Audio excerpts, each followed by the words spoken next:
Hi, welcome to this video about Collide 4 by Joranalogue Audio Design. Well, let's put this here. I'll keep this intro short because, well, I don't know yet how long this video will take, and let's hope for my editor's sake that it's not going to be one of those 2-hour videos.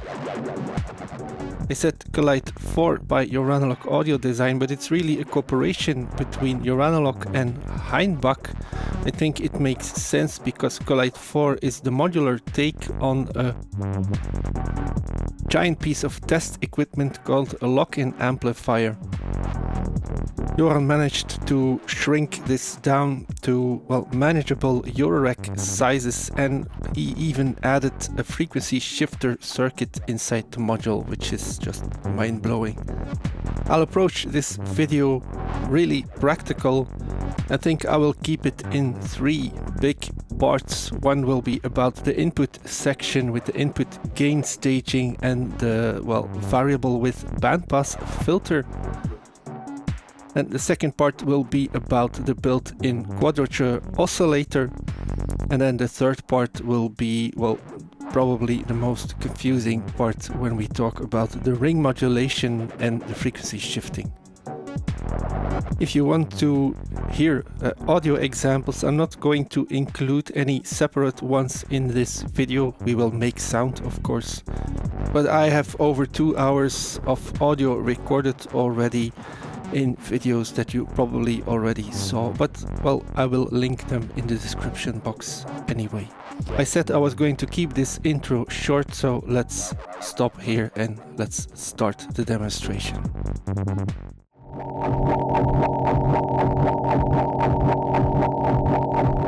Let's have a look at the input section first. And what I mean with the input section is the actual inputs with the input gain, the bandpass filter that follows it, the filter gain that follows the filter, and of course the monitor output here. This for me is the input section.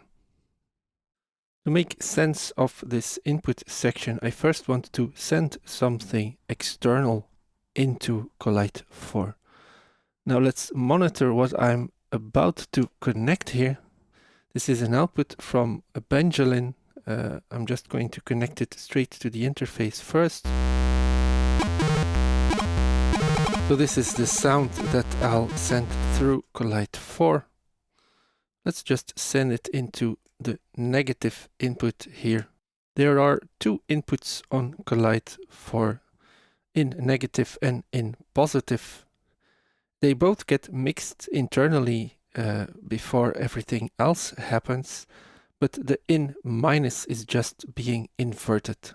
Of course, we're still not hearing anything because I haven't connected any of Collide 4's outputs to my interface.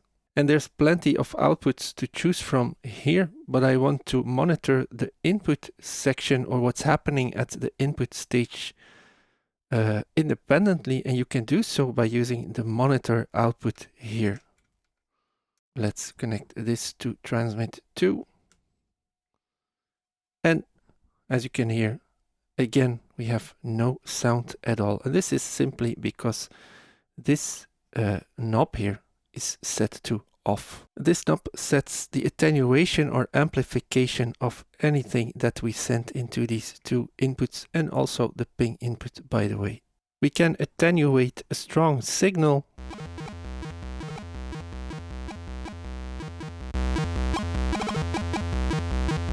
When this knob is at 0, we have unity level, or unity gain. And then we can go further than that by amplifying the signal up to 30 times.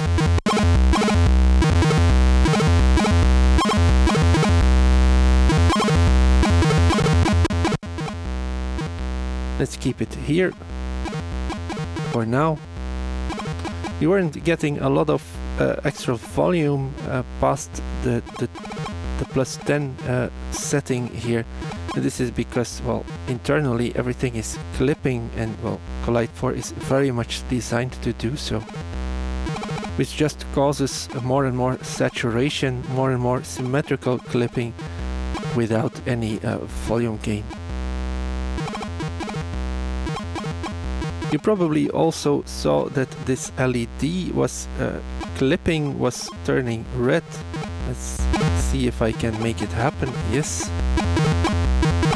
This LED analyzes the signal at 3 points in the signal chain.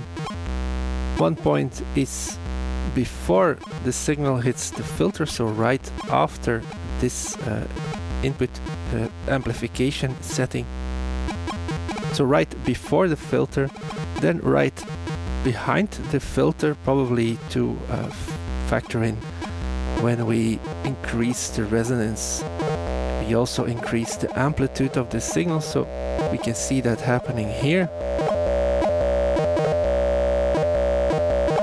So this level indicator also looks at what's happening after the filter. And then we have this filter gain, which also happens after the filter. And after that, or behind that, once again, this clipping indicator watches at the level. So this kind of gives a general overview to, well, just if the signal is clipping anywhere in the signal chain.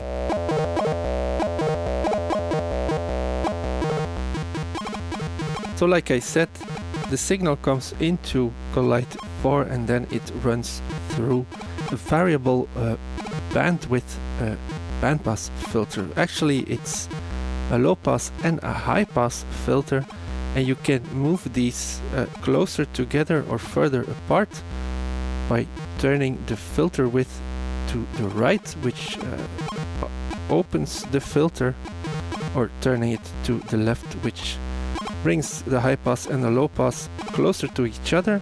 At some point they overlap so much that we have slight attenuation of well, the level at the center of these filters. Let's actually do a filter sweep. First, with the filter at these settings, we can change the filter frequency by turning this knob here.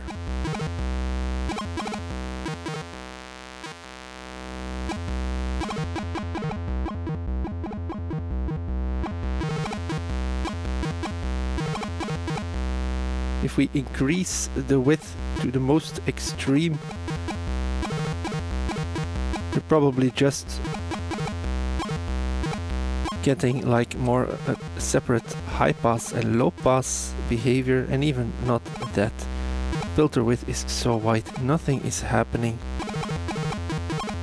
Let's close it a little bit, see if we can get any filter.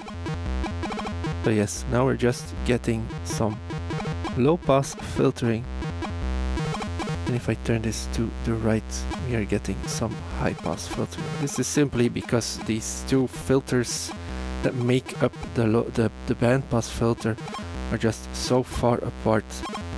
They're just affecting one side of the frequency bands of the sound we're sending in here. Let's do the more interesting thing, at least in my opinion, and narrow down this bandwidth. You can immediately hear the effect. Let's sweep the filter.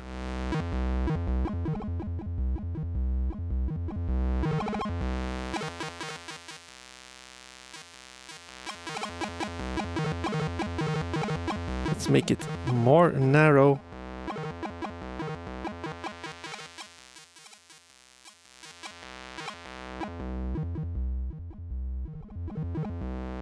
And when we close it completely, as stated in the manual, we get a 6 dB level drop here.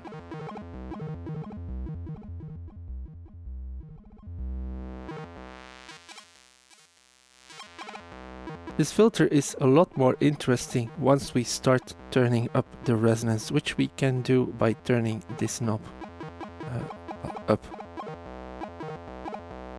Let's do a filter sweep now. Let's increase the bandwidth a little bit.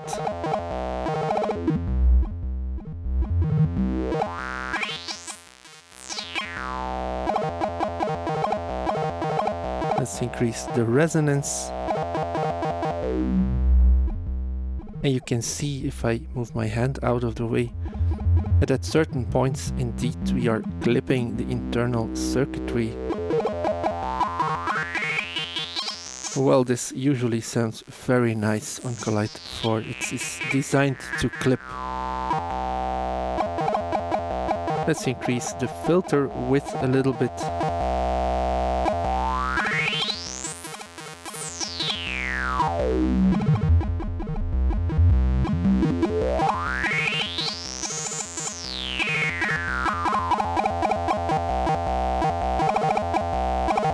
Let's make it rather wide here. Let's increase the resonance a bit more.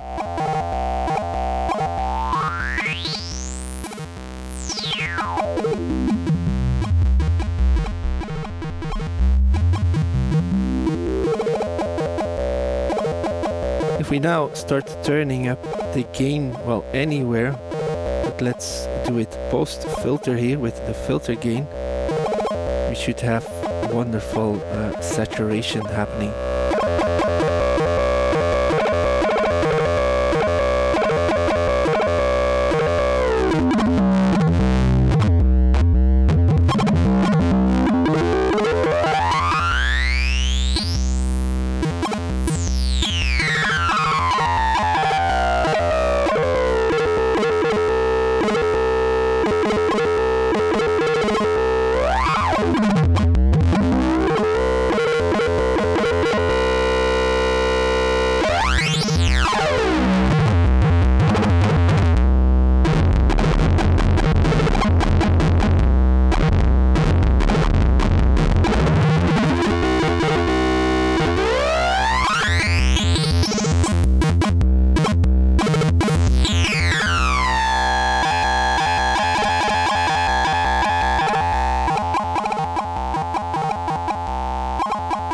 We can of course also turn up the gain at the input stage here,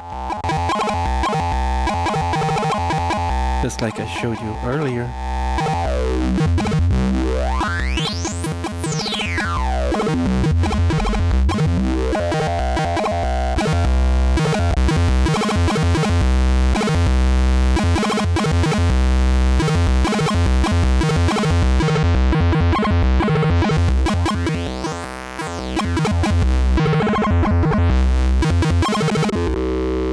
Well, let's keep it here.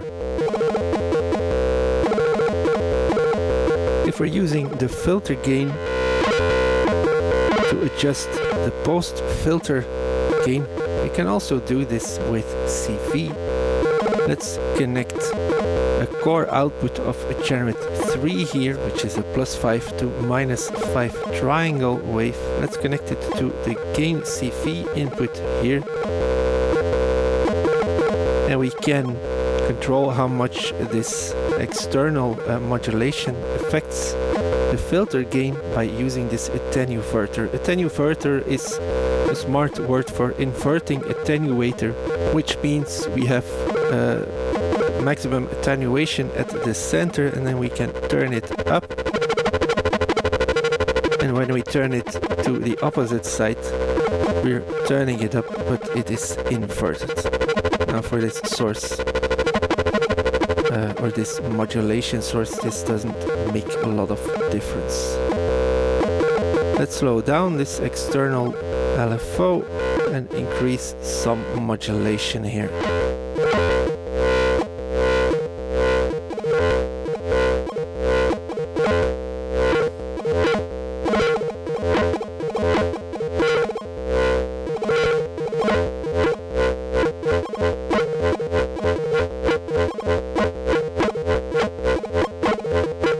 Can go up into audio rates, at which point we're doing amplitude modulation, audio rate amplitude modulation.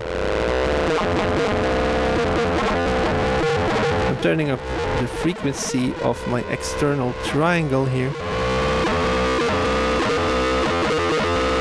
find a spot where the frequencies play nice together.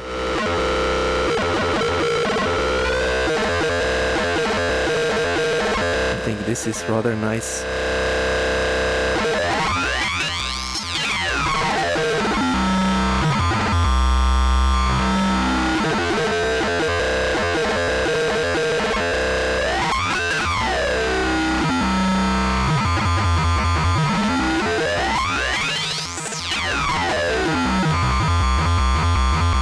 Very nice.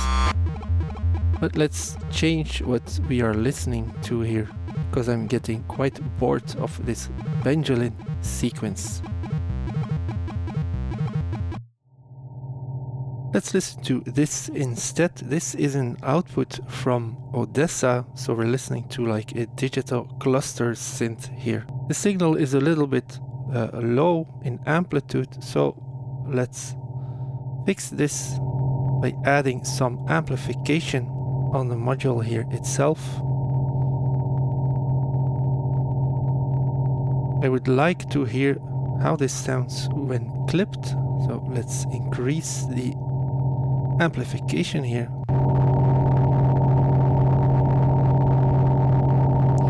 Now that's really nice in my opinion. Let's do some random sweeps here.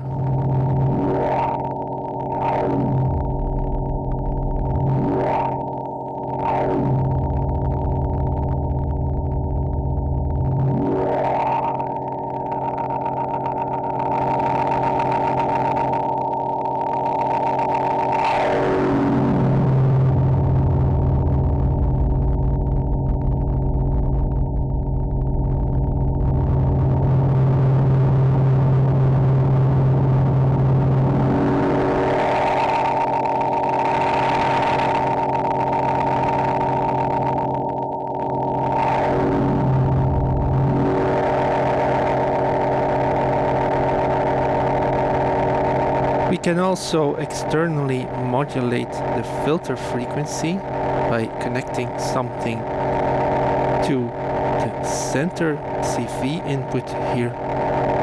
This is our regular volt per octave control input for the filter. It's just named center instead of volt per octave. Volt per octave is being used for the tracking of the actual oscillator, which we will talk about later. So let's connect something to the center here.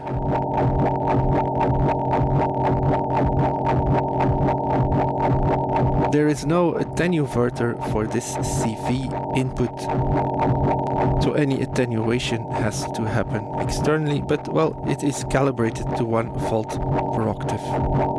There is the CV input for the filter width, so this guy here.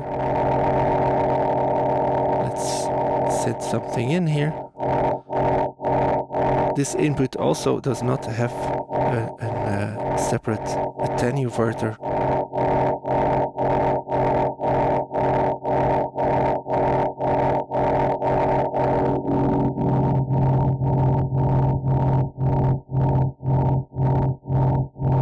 And of course, whatever you send in is offsetted by the position of the knob.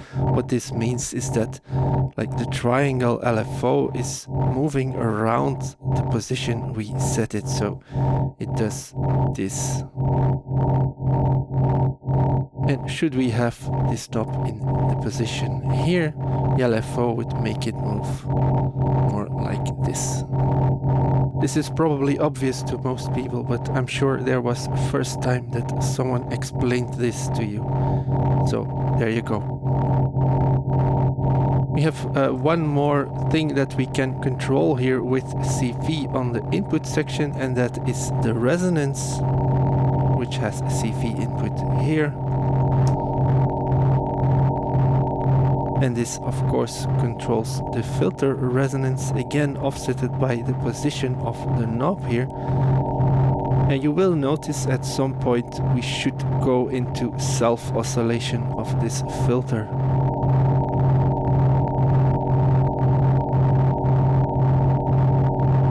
We're probably already there, but with so much grit going on, I'm just not hearing it. So let's turn down the amplification here. Well, let's go to -10 dB and let's see.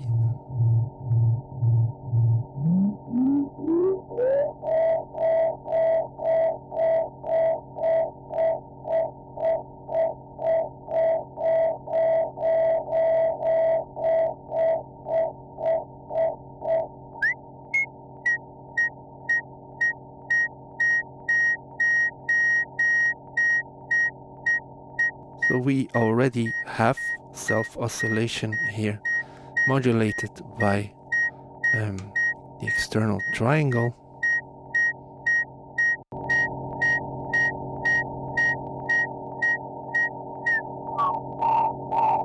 Of course, when you are talking about self-oscillating filters, the frequency of the filter becomes the frequency of the sound you're hearing. So right now we're hearing a mix of the input signal and this frequency of the filter that is superimposed on the sound we're hearing.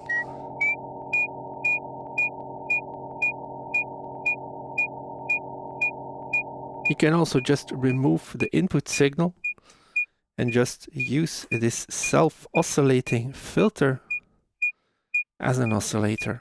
Let's remove the modulation of the resonance here for a moment. Let's just manually turn up the resonance until it starts oscillating.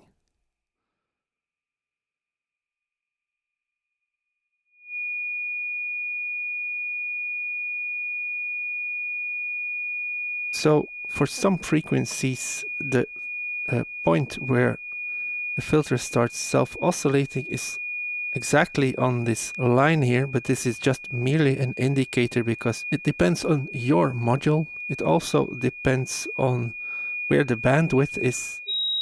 And when you turn the filter width to the right, there simply is more volume in the filter, which makes it self-oscillate faster as well. So this line is really just an indicator. You have to use your ears.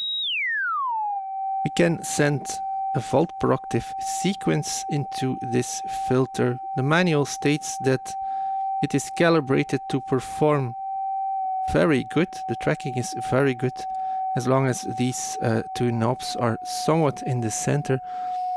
I've used Collide for myself with the filter width all over the place and I never had any issues with it going out of tune.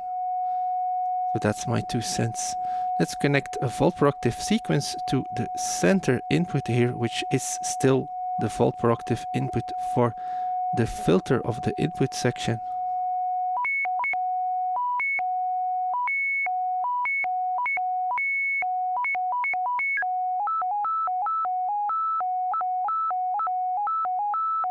Let's tune this filter down.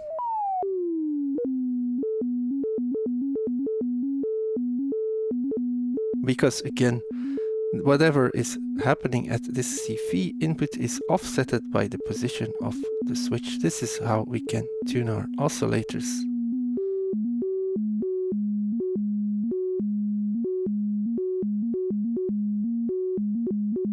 Speaking of tuning, currently this filter frequency is set to free, which means that I can freely adjust the pitch by turning this knob. You can also set this to track, which means that the filter frequency will track the frequency of the oscillator right next to it. So if I turn this, you can hear that the filter to which we are listening right now is also changing in pitch. Even when we switch this oscillator to LFO territory, the filter still just follows as if it's in audio rates. We can still offset the frequency of the filter relative to the frequency of the oscillator by just turning our tuning knob here. This tracking setting makes sense when you start patching Collide 4 like a complex oscillator with things cross-modulating and stuff. When we're just listening to the input stage, it doesn't make a lot of sense. At least not at this moment.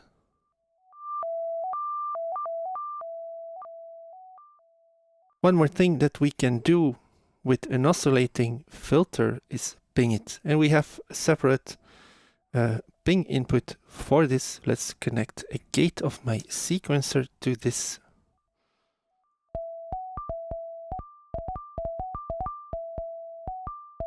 Let's make this sequence a little bit less irregular.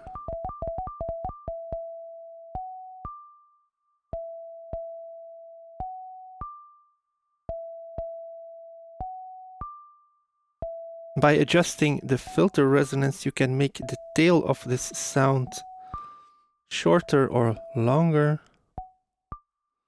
Actually, I want to see this on the scope. Let's connect it. I'm going to stop the video here for a minute, simply because once again I made the terrible decision of connecting Collide 4's outputs through data and monitoring with the data outputs. Data is not designed to deal with these hot levels. It cannot handle anything above 10 volt or below minus 10 volt. It starts doing really nasty clipping and even some phase reversal, which we can also hear when we're using data's output to monitor the signal. I've made this mistake before and it's just ridiculous that I now have to re-record 20 minutes of my videos simply because I did not realize that the nasty clipping I was getting every so often was caused by data and not Collide 4. So please learn from my mistakes. If you're getting awful, terrible 70s op-amp distorted sounds from any module, it's probably because somewhere something is clipping that is not supposed to clip. Let's wire this up differently and let's continue with the demonstration. It's the next morning, in fact it's still dark outside, and let's do things differently. Instead of monitoring the audio of Collide 4 through data, I will just use a stackable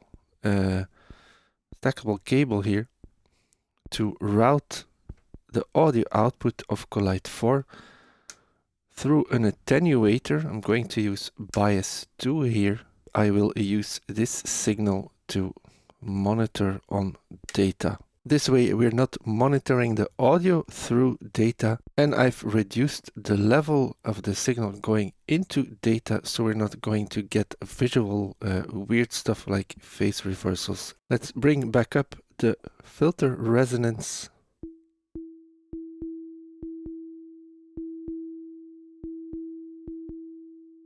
Let's reconnect my sequence here to the center input.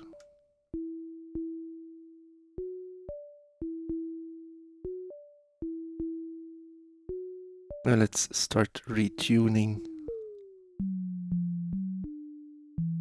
our filter to get some more deep tones.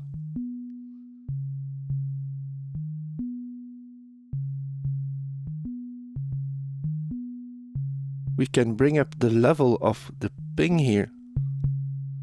By the way, you can also send your ping trigger into the both of the inputs on Collide 4.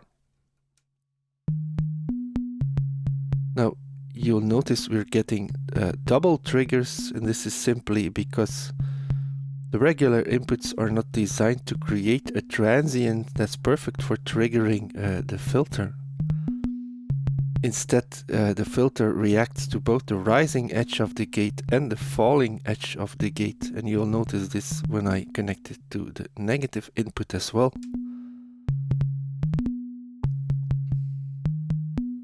And this is why you probably should always use really short triggers when you're pinging filters, or even very short envelopes. But if you want, you can use all three inputs at the same time for pinging your filter. Let's bring up the post filter gain.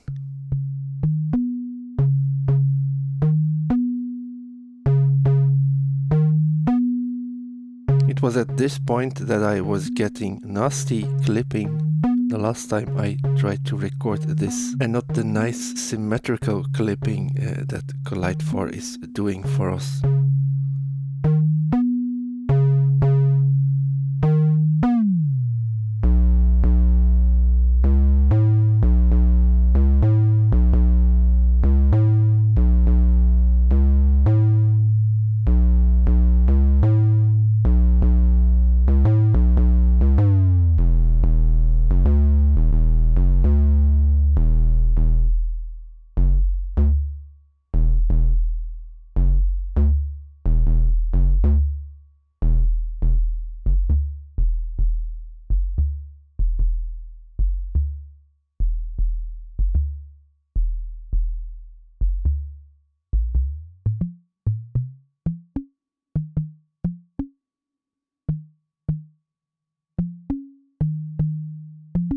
We could start modulating several parameters.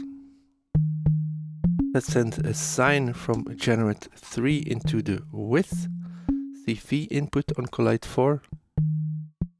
So now we have kind of some randomization on the tail.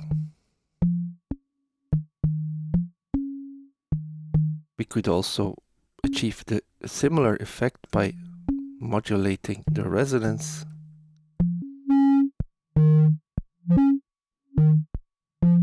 Albeit a little bit less forgiving.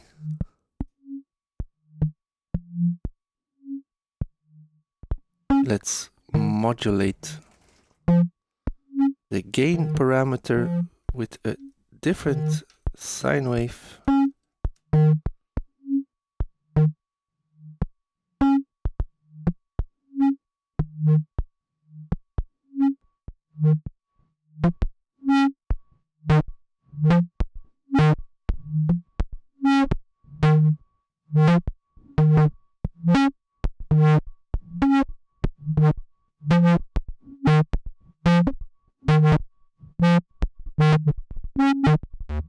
We'll talk about this later, but you can also use one of the built-in VCOs or LFOs on Collide 4 to modulate stuff.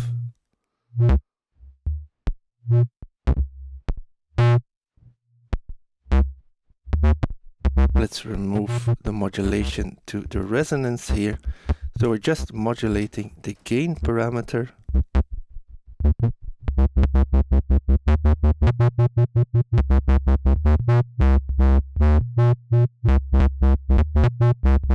Let's remove this.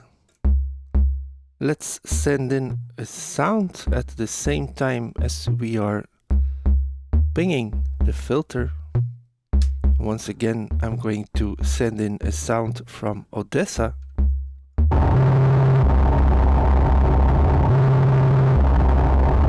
can hear how wonderfully distorted and destroyed this sounds.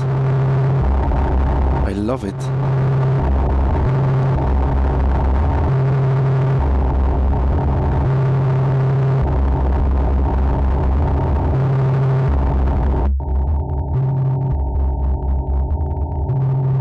Play around with different gain settings.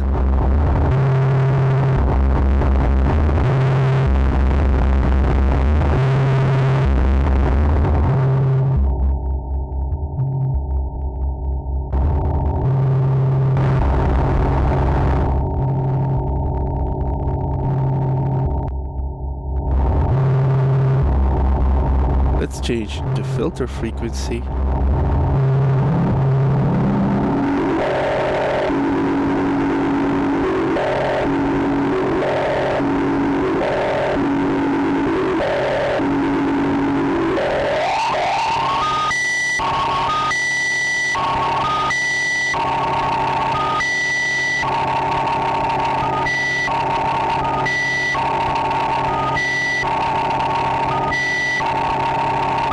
this is just great.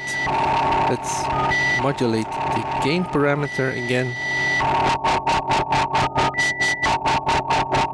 Let's use the attenuator here to limit this effect.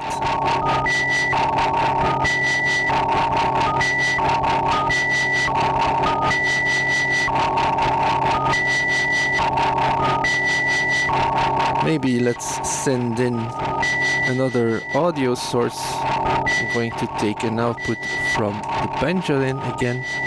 Let's send it into the negative input here.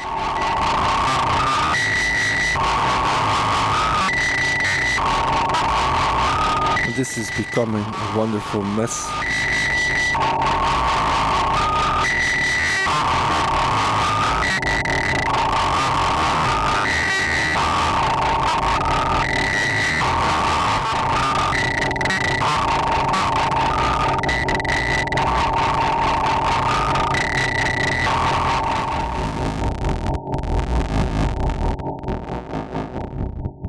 I think that's enough of that. Now let's have a look at the center section, which is the quadrature oscillator with linear and exponential FM.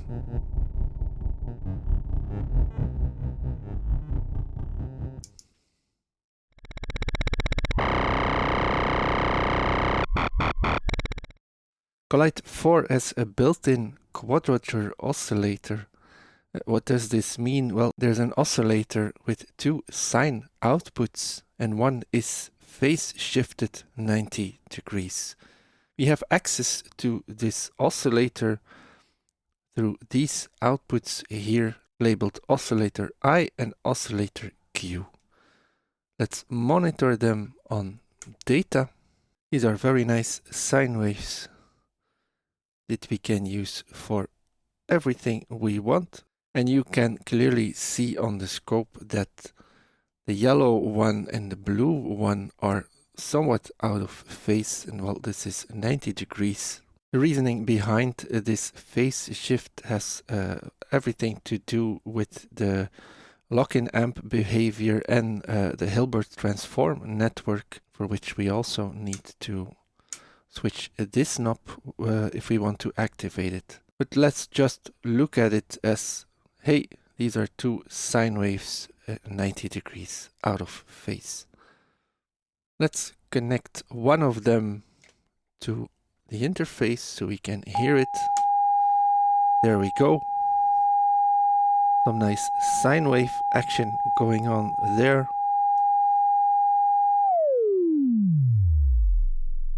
This one goes very low and also very high. These are scientific terms, by the way, very high and very low. So, well, you're welcome. There's a few controls here. I think most of them are self-explanatory. So we have the coarse tune, we have the fine tune, we have a CV input for exponential FM with an attenuator to go with it. We also have through zero linear FM, which also has attenuator, but there's also this oscillator symmetry knob that we need to talk about. So normally when you set this at the center position, it's hard to get it exactly at the center position, but since the linear FM goes through zero, this also means that whenever the modulator for the linear FM is at zero, the core of our quadrature sine oscillator will stop oscillating altogether. At this point we have to send in something into the linear FM for it to actually start oscillating. And what happens is, when we send in this external, well, now I'm using a triangle. Whenever this triangle goes above zero, the built-in quadrature oscillator on Collide 4 will speed up. And whenever the triangle we send in goes below 0, the internal quadrature oscillator will also speed up but inverted. And all of this is of course because the modulation is happening around 0, because we have set this knob here at the 0 position.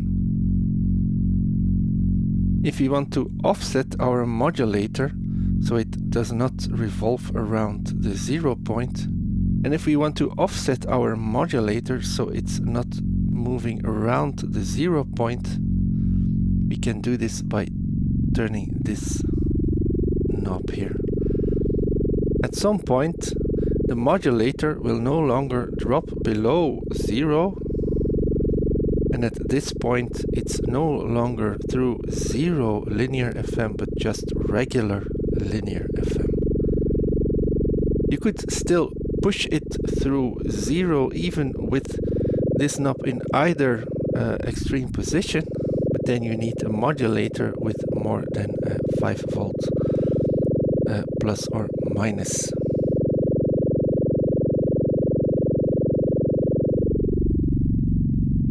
Let's increase the speed of my modulator here.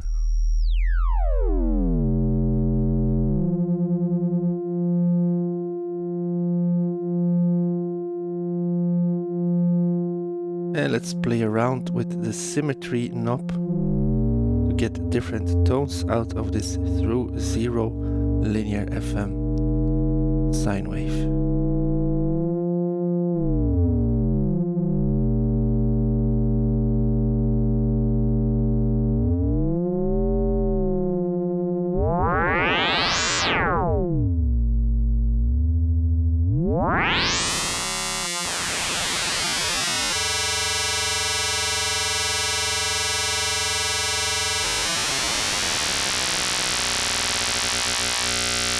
And with through 0 linear FM, it's usually the modulator that kind of defines the pitch. So let's send a sequence into my modulator here.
Of course, we can sequence our sine wave oscillator at the same time as we are sequencing our modulator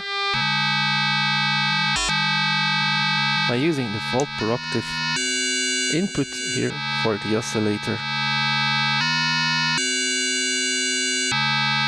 Let's find a nice sound.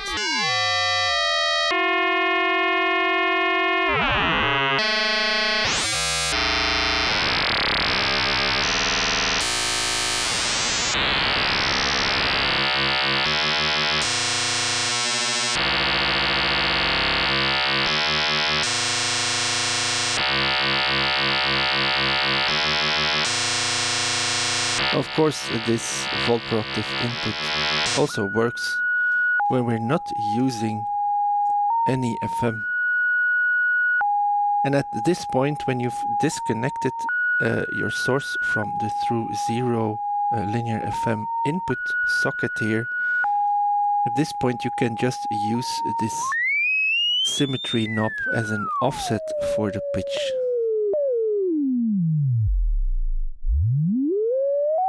And then when you turn it around, well, across 0, it inverts, but well, for a sine wave, this doesn't make a lot of difference. We've been monitoring one sine wave, but well, let's monitor both of them.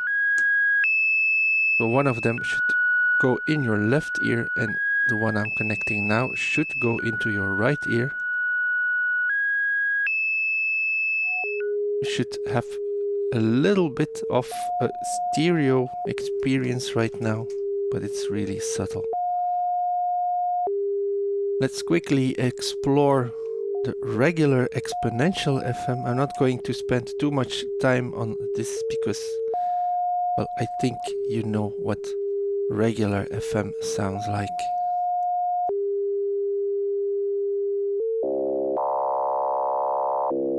So once again, I'm using my triangle output of Generate 3. I've connected it to the exponential FM input. And let's turn the attenuverter to see what sounds we can find.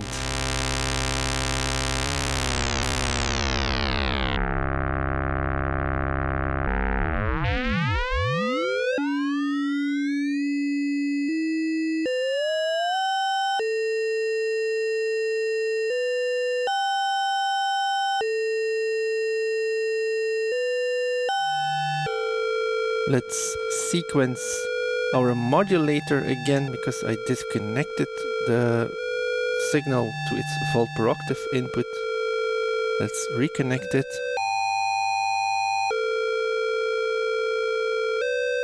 I think this is really nice. What you could do, since we're not hearing the filter inside these outputs, we're just hearing the outputs of the oscillator. The filter is completely separate, so even when I start, you can see how the input section is totally clipping, and we're still not getting that audio into these outputs. These are really just direct access to the quadrature sine oscillators. This of course means that we can use the monitor output that we used previously, which only gives us the audio output of the input section. We can use this as a modulator for anything that's happening on the oscillator. So let's use this for linear FM.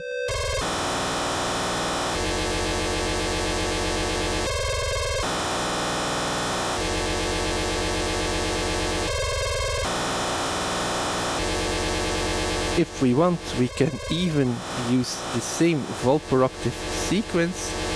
I'm just going to melt it by using this stackable cable and send it to the volt per octave input of the filter as well.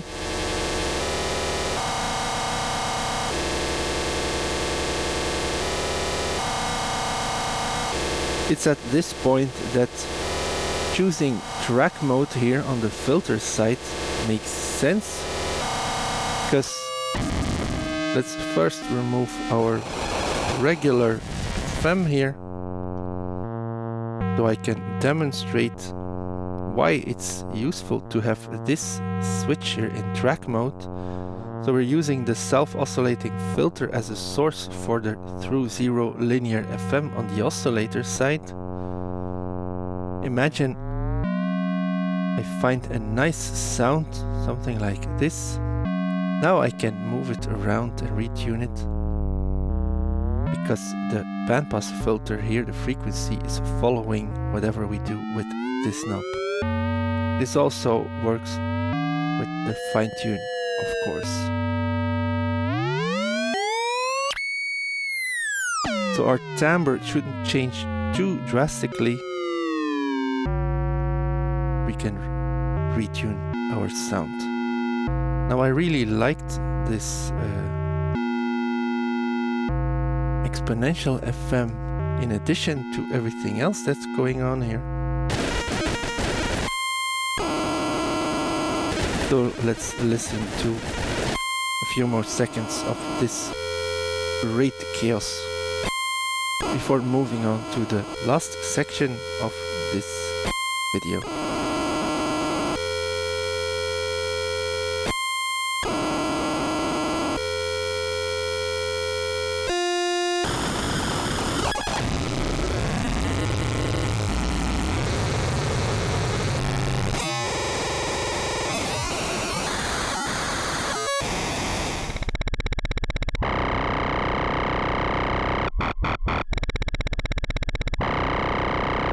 Oh, and by the way, before we move on, we can also switch this to LFO modes, which gives us the exact same functionality, so through 0 linear FM, exponential FM, but just at LFO rates.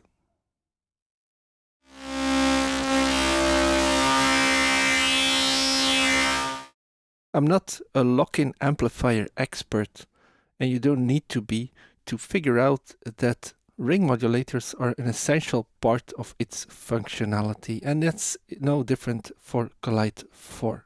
In fact, there's 2 on board, and even though there's a lot of normalizations in Collide 4, we have full access to these ring modulators by using these inputs here.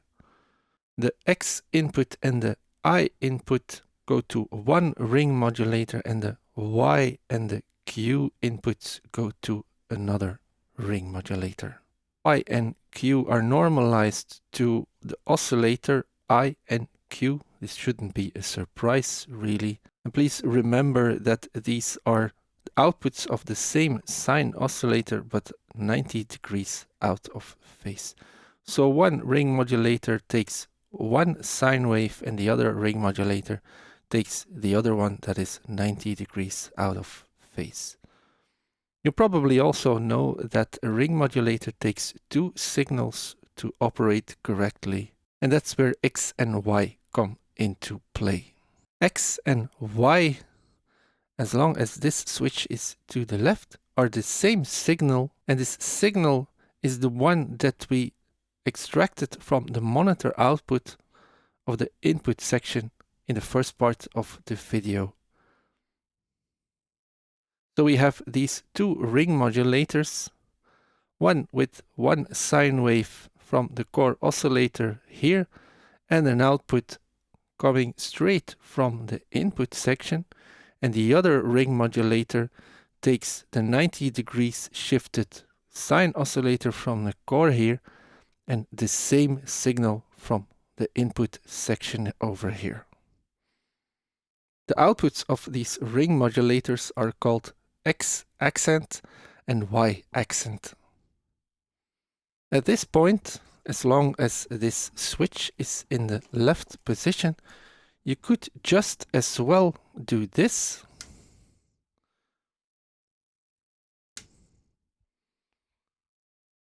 Connect these two with a mult. So that's the monitor output of the input section going into the X and Y inputs.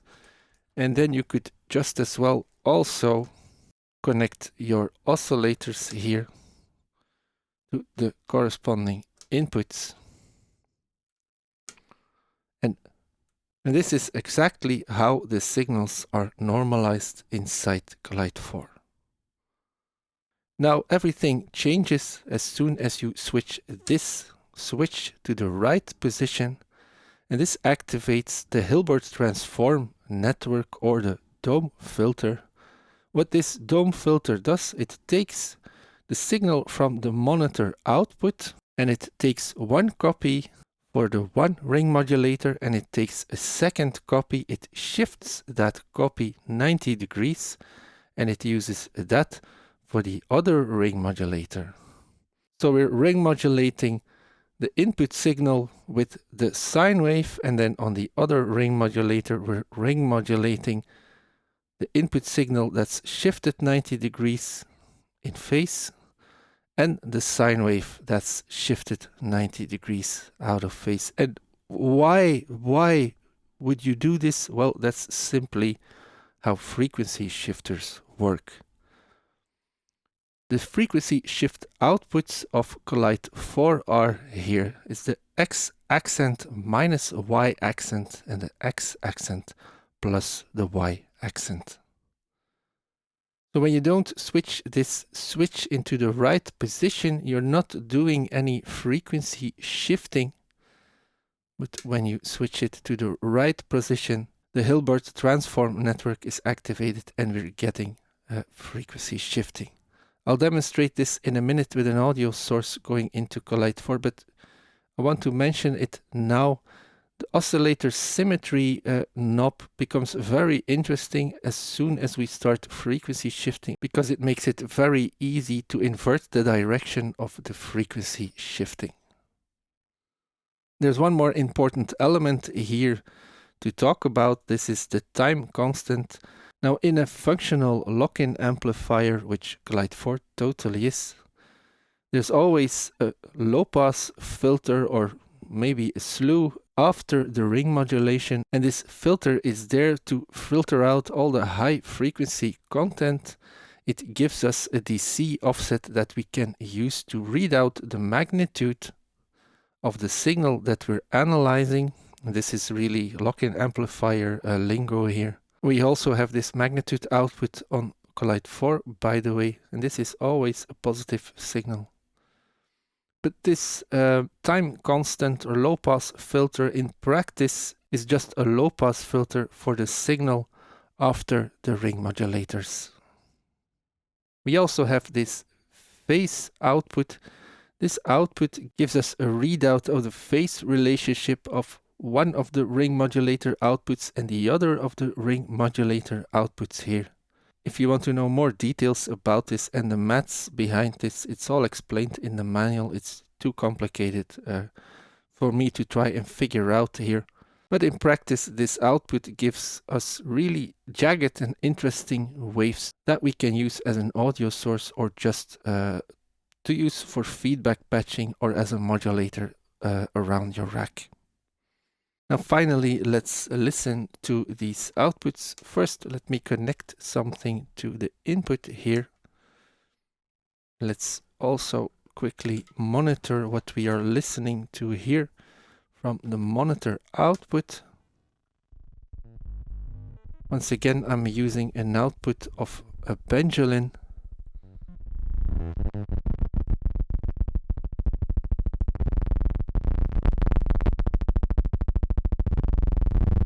Let's change up this signal a little bit.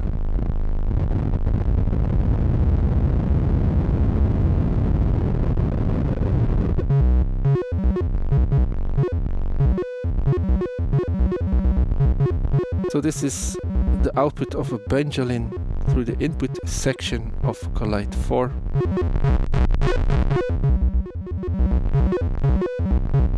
This is already nice and crunchy.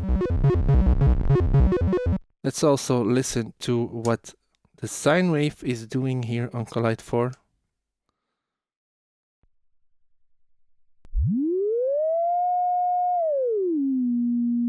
So that's our sine wave. And now let's listen to the ring modulated output of these two. So the input section, ring modulated with this sine wave, gives us this.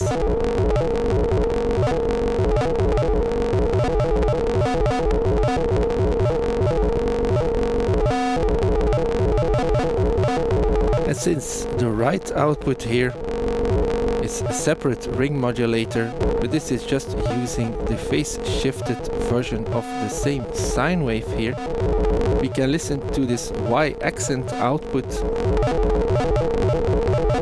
at the same time and actually use both of these outputs as a stereo pair. And listen to how wonderful this sounds. Let's change up some parameters.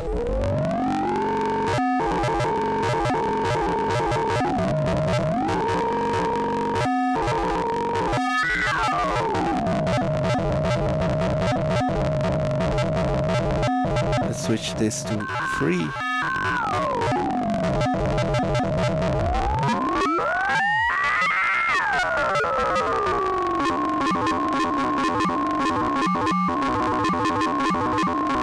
And as I told you, the time constant is really just a low pass filter. It goes to sub audio rates when you switch it into the low mode. But well, let's close down this filter. And you can hear indeed that this is low passing our ring modulator outputs here.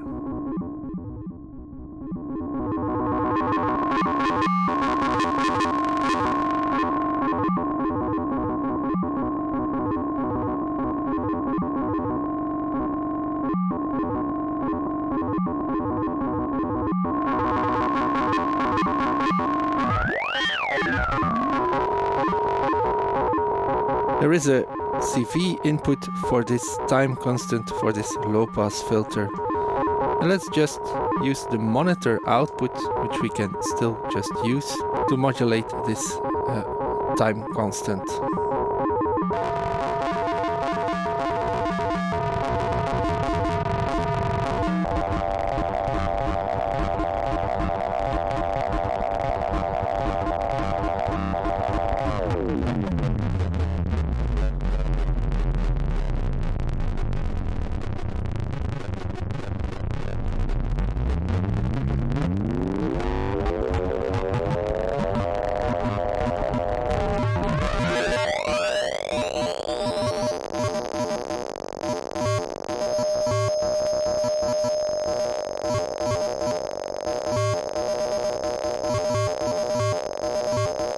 Let's remove this.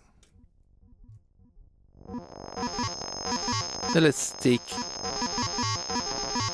the triangle core output of my Generate 3 here in LFO mode and use this instead to modulate the time constant.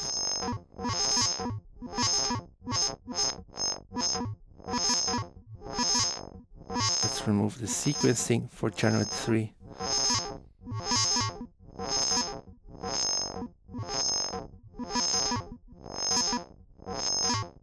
Maybe let's connect a sequence to our oscillator here.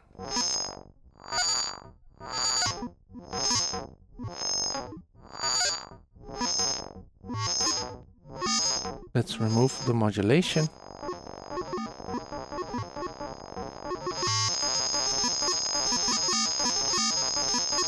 Let's remove the sequence as well.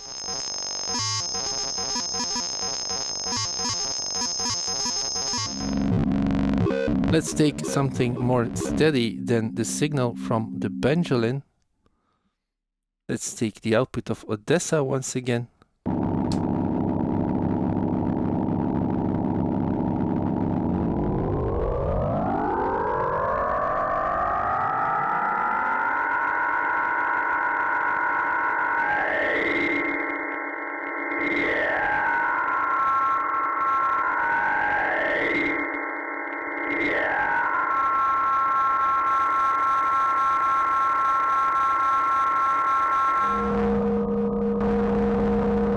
An interesting thing happens when you switch this oscillator to LFO rates. You can watch the oscillations of the outputs of the oscillator here. And of course this sounds like auto panning, which is a really interesting thing to have at your disposal when you want to create a quick stereo signal from a mono source.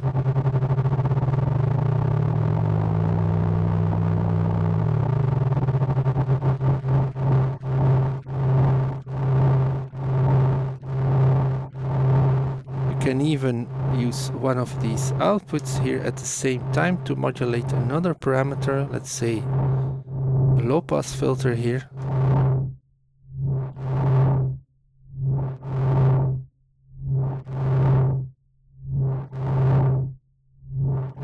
And maybe we can use the other sine output to modulate the frequency of the filter.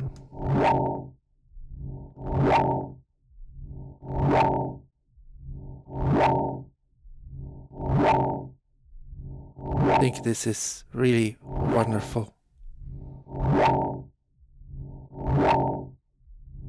Let's remove this.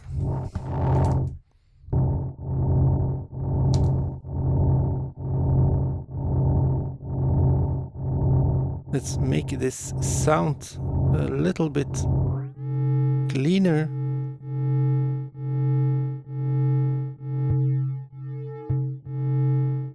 There we go.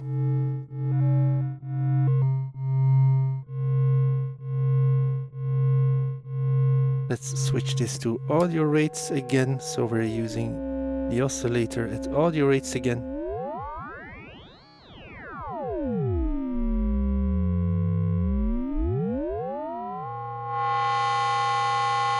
And maybe now let's listen to these frequency shift outputs here.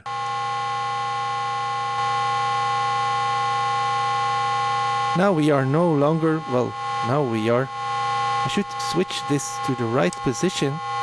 And now we are no longer ring modulating, now we're frequency shifting. And we're frequency shifting by the amount set by the oscillator here. One output is going up, the other one is going down.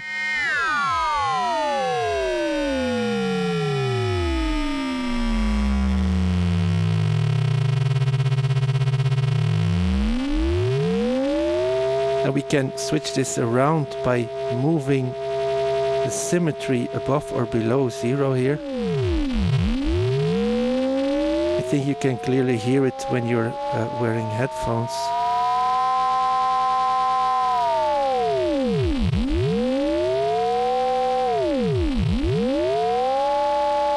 Of course, you can also use an external voltage to, well, kind of move this knob for you. Let's connect the triangle from generate 3.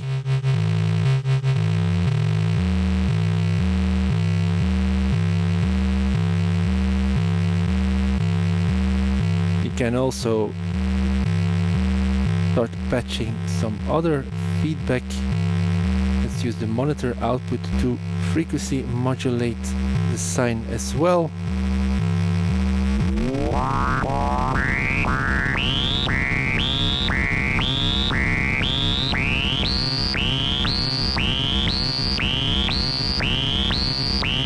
Anyway, let's remove this. This is way too much fun.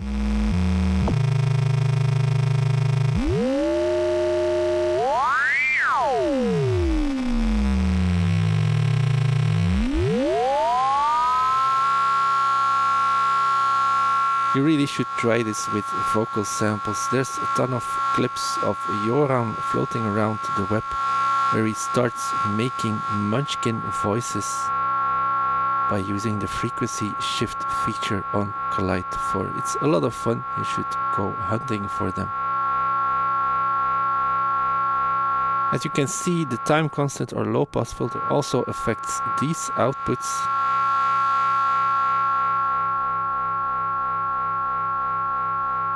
Let's stop listening to those and let's for a moment monitor the magnitude and the phase outputs. So this is still using the audio input of Odessa. But let's see what this output is all about.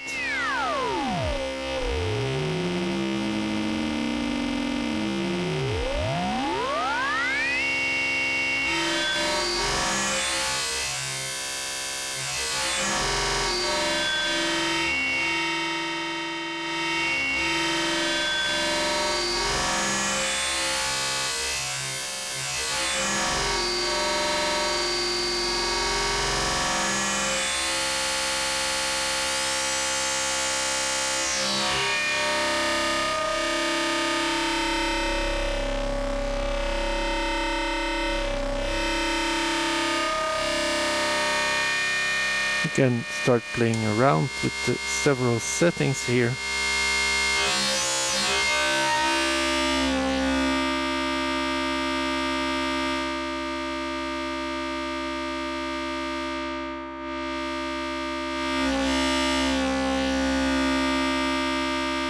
Let's monitor the phase output here. And this is a bipolar signal.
this happens time and time again, that Collide 4 just renders me completely speechless because it's, well, it just sounds great.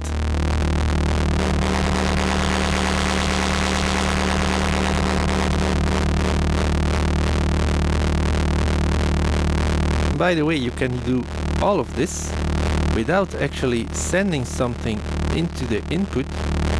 When you just turn up the resonance of the frequency of the input stage, you can use the oscillating filter as one input for your ring modulator, thus turning Collide 4 in a self-contained, interesting voice with lots of complex timbres and a boatload of outputs to choose from.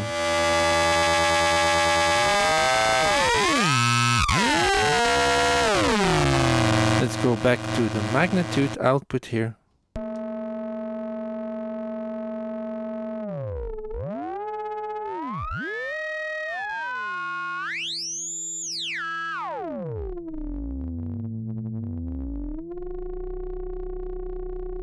And if we just listen to one of the ring modulator outputs here.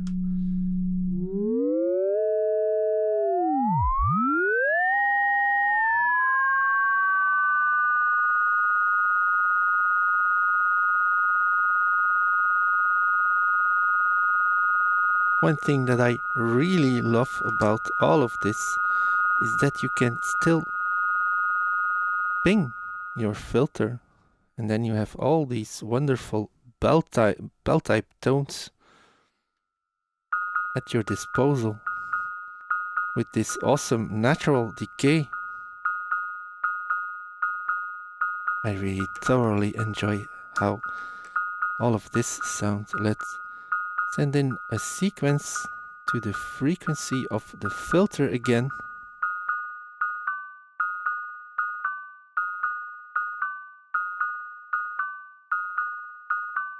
Maybe if we monitor the filter output for a moment. So this is how that sounds.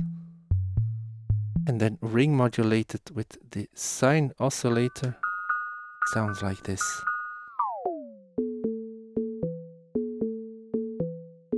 Which is just great. We can also just sequence the oscillator by doing this.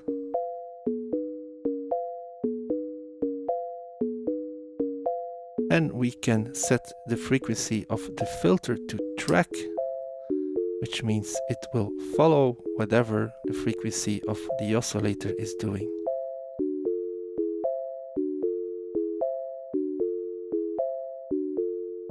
We can filter this by using the time constant.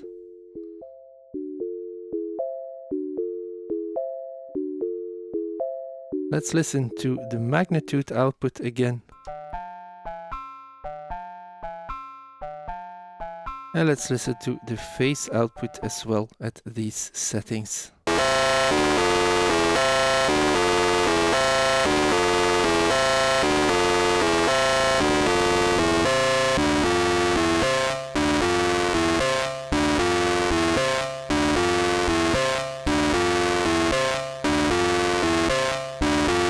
Which is a god-awful ruckus.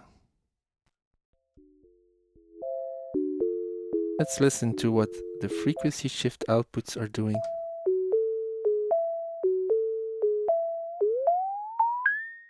Now these are just shifting the signal from the input section. So we're using the built-in quadrature sine waves to frequency shift whatever is happening at the input stage. And since all there's happening right now is a filter being pinged, well, that's what's getting frequency shifted.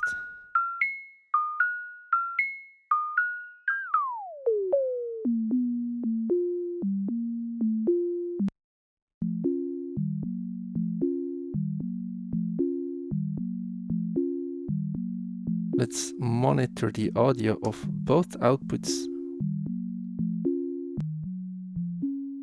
And this is wonderful in stereo.